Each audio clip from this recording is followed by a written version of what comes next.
అంత ధైర్యం తెగింపు ఎట్లా వచ్చింది మీకు? బాధాకరం సురేష్ గారు. నాకు బెదిరింపు కాళ్ళు వస్తే ఓకే, నేను తమ ప్రజా జీవితంలో ఉన్న వైఎస్ఆర్ కాంగ్రెస్ పార్టీ దూరంగా జరిగాను. నా భార్య నా కుమార్తెలు ఏం చేశారండి? వాళ్ళకు కూడా కాల్ చేసి బెదిరించారు.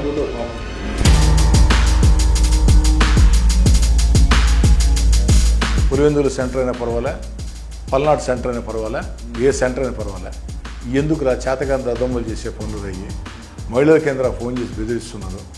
మీకు శక్తి ఉంటే ఎక్కడికి రమ్మంటారో చెప్పండి, మేము వస్తాం అక్కడికి. ఏం చేస్తారో చేయండి. అంటే ఎట్లా అండి, అది పార్టీ వైపు నుంచా లేకపోతే ఎలా వెంటాడుతానో ఎలా వేటాడుతానో వాళ్ళకు కూడా తెలుసు కాబట్టి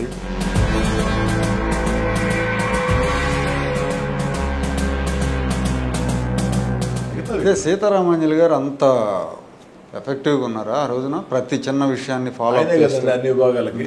తర్వాత ధనంజయ రెడ్డి గారు కూడా మీరు చెప్పారు కదా, మీతో ధనంజయ రెడ్డి మాట్లాడారని. ఆంధ్ర రాష్ట్రానికి సీఎం జగన్ గారు కాదండి, ధనంజయ రెడ్డి గారు సీఎం.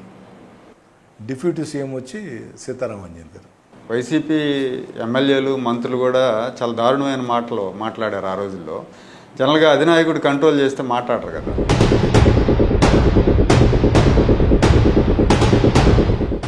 మాట్లాడించారు, జగన్ గారే మాట్లాడించారు. దాని సాక్ష్యాలు నేను చెప్తున్నాను. అసెంబ్లీ జరుగుతూ ఉంటే జోగి రమేష్ ఎమ్మెల్యేగా ఉంటే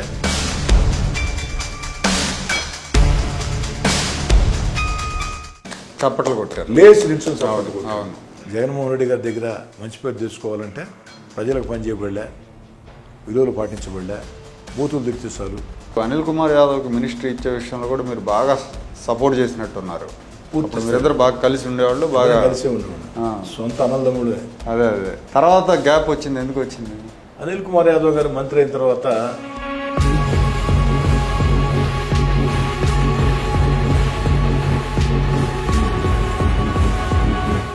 ఒక ఐపీఎస్ అధికారికి ఫోన్ చేసి మేము అధికారంలోకి వస్తాం, మీ సంగతి తేలుస్తామని బెదిరించారని. ఒక సీనియర్ ఐపీఎస్ అధికారికి పోలింగ్ అయిన తర్వాత 2019 జగన్మోహన్ రెడ్డి గారికి లోకేష్ గారికి కంపేర్ చేస్తే జగన్మోహన్ రెడ్డి గారిలో లేనిది లోకేష్ గారిలో ఉండేది ఏమిటంటే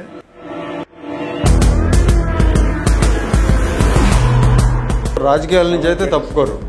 జీవిత చరమాంకం దాకా చివరి శ్వాస విడిచే వరకు రాజకీయాల్లో ఉంటారు. మీరు రాజకీయాల్లో హడావుడి ఇదంతా చూస్తున్నప్పుడు ఎప్పుడు వెనకలాగటం కానీ ఈ గొడవ అంతా మనకి ఎందుకు అంటాం కానీ ఇలాంటివి జరిగినాయి? పెళ్లి చూపుల్లో చెప్పానండి.